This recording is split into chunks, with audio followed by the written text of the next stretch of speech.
So ngayon, kakagising ko lang. Kasi wala akong magawa.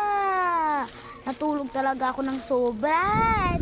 Pagkita ko sa oras, 2:04 na pala. And nag-wait ako kasi kukuhain ko yung suklay. Napalipat ako ng background. Yan, kulay pink pala ang suklay ko. Di ko talaga kung voice over talaga to ni Erica Pineda. Yan, di ko talaga makuha. Yan, pasuklay lang ako ng pasuklay kasi di ko talaga makuha.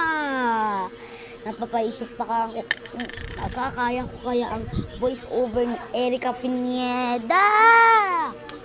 Kaya yun, tinali ko ng buko. Kapag hindi ako tinali yun, aray ko. Kasi papagalitan talaga ako ng nanay ko. Yan, kasi ayaw ko na mag-voice over gamit ang voice over ni Erica Pineda. Kasi nung ginamit yung voice over na para bang nahihirapan talaga ako. Yan, nagiinom pa nga ako ng tubig.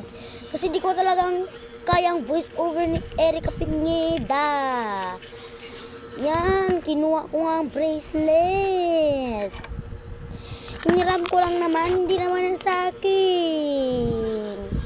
Yan, pinapaganda pa talaga, kahit hindi naman sa kanya. Malapit ko na kuhain yung lifting, kaya kinuha ko na lang. Kasi wala nga niya akong magawa.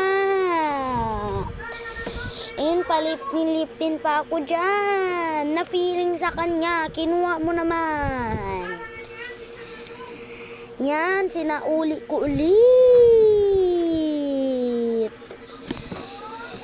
Kasi hindi naman ang sakin. And yun.